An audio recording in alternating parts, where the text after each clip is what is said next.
When I was younger, about when I was 5 or 6, I was addicted to green tea ice cream. Now, I swear if my parents didn't stop me, I would be eating ice cream every single day. Now, one day I went out to eat with my parents at a Japanese restaurant, and this was one of my very first experiences at a Japanese restaurant, and everything was so new to me, including the wasabi, which to my 6-year-old brain looked exactly like green tea ice cream. So as you can probably guess, the minute I laid eyes on the wasabi, I demanded I have it. However, my mom, being, the practical one, told me I couldn't. She said it was spicy, she said it was hot, she said I wouldn't like it. However, I thought she was trying to hog the ice cream for herself. So I threw a temper tantrum, and it worked. Because finally, my dad had had enough of my whining, and he decided to let me try a spoonful of wasabi. And trust me, I am never going to eat a clump of wasabi ever again. So as I've been saying this story, I've noticed a few of you have started smiling, probably because A, it was a pretty funny, embarrassing story, or B, maybe you're reflecting on a similar moment you've had as a child, or maybe even as an adult. See, all of us in this room have made learning mistakes like this one, which is why I think it's so important that we talk about mistakes today. So this wasabi ice cream story is just a very small example of how we can learn from our mistakes, which is a phrase you've probably heard a lot because it's so popular. But it's much easier said than done to actually learn from our mistakes, because we're growing up in a society that tells us that our mistakes are our biggest faults. We have been pressured by our peers, our parents, and our teachers to not make mistakes.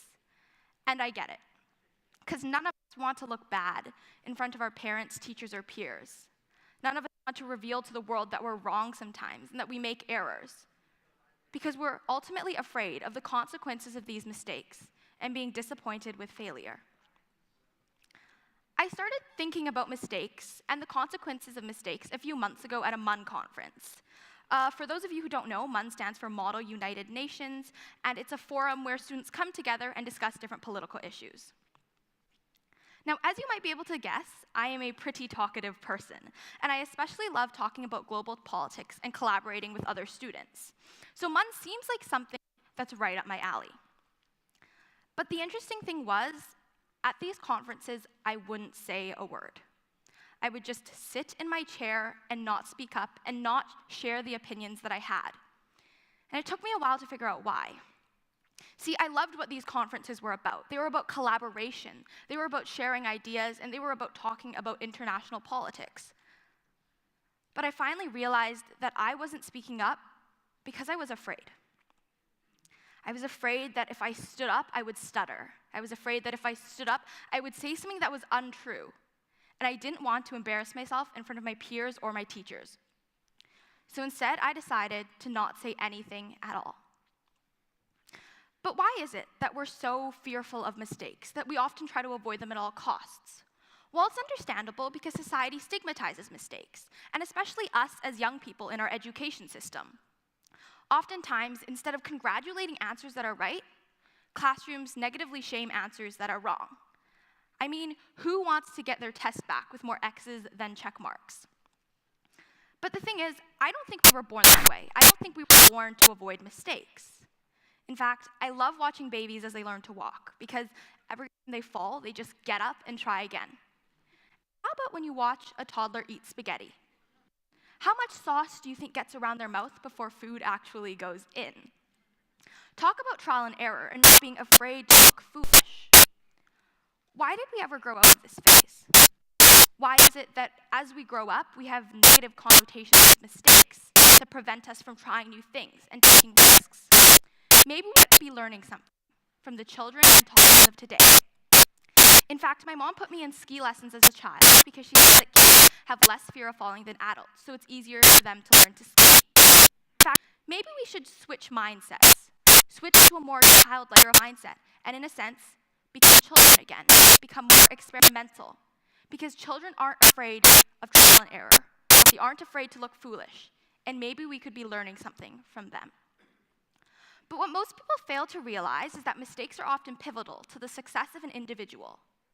Oftentimes, a lot of great ideas started as a mistake or something people perceived as a bad idea. But there's this mindset that mistakes are bad. So many great inventions came about because of mistakes and people taking risks. Inventions such as these include microwaves, the Post-it note, the X-ray machine, and last but not least, penicillin. So let me do an experiment for a moment and let me ask you this. Does the concept of a concrete boat sound like a good idea? For most of us in the audience, the automatic response is no. Because from what the general public knows about concrete, we know that it's hard and we know that it's heavy, which doesn't really seem like a great boat building material. But what I'm here to tell you that engineers are currently working with concrete to actually build stronger boats. So you see, we shouldn't dismiss ideas that sound bad so quickly, because without experimenting with bold ideas, there would be less innovation in society. A few months ago, my aunt visited from Toronto, and she's a video game producer, which really is as cool as it sounds.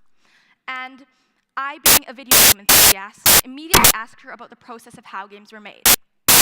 I was pleasantly surprised to learn that at her studio, she actually encouraged her staff to make mistakes during the early stages of game production. How interesting is that? Imagine working in a workplace where you're encouraged to mess up as many times as possible so that there would be a faster product and a better product. How neat is that idea? It's a concept that goes against a lot of things in society right now, but it's a really great concept because it teaches people to make mistakes, and it's okay to try new things and risk different ideas. I know many situations where I felt like I can't speak up, where I can't give an opinion, where I can't share an idea, because I was hesitant to mess up in front of my peers or my teachers. Actually, one of my favorite teachers this year is my French teacher, which is really strange because I think French is one of my worst subjects. But you know why? Because my French teacher is always encouraging us to try, even if we don't give the right answer. And that's a really new concept to me. I know a lot of classrooms encourage all their students to get things right on the first try. And that's extremely difficult, especially when you're learning a language, which really is all about trial and error. In fact, he says it's better if we make mistakes, so that not only you, but everyone else in the classroom can learn from your mistake. Although I'm talking a lot about why mistakes are beneficial, I don't think every single mistake is good. In fact, I don't really think it would be great if a brain surgeon accidentally made a mistake while operating on someone's brain. But let's take a bigger example. Let's take the example of the Space Shuttle Challenger disaster of 1986. The investigation showed that NASA actually disregarded warnings from engineers, and that's why ultimately the spaceship exploded. But this was an expensive mistake that not only cost billions of dollars to NASA, but the priceless lives of 7 people. But what we can learn from this is that we have to take precautions in engineering more seriously. It's really about how we deal with these mistakes after we make them that really change our mindsets.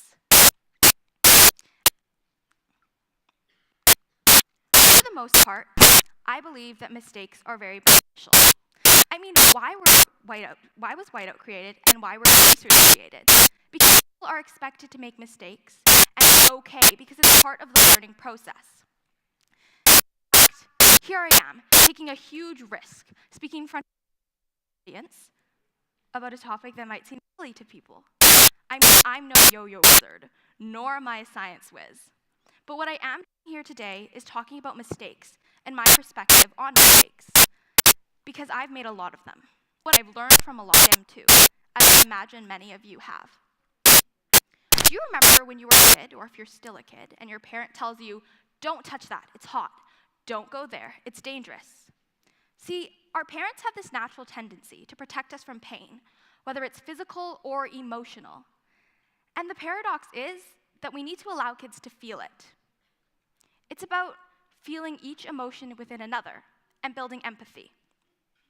If we never made mistakes, how would we ever recognize that wonderful feeling of accomplishment? So next time you see someone make a mistake, don't laugh at them. Laugh with them. Because remember that it's okay to make mistakes, because it's part of the learning process, and it's what's going to make you grow and become more successful in life. So let me leave you with this. Remember to celebrate your mistakes, because mistakes ultimately shape who you are and what you can do for the world. Because mistakes are the building blocks of success. Thank you.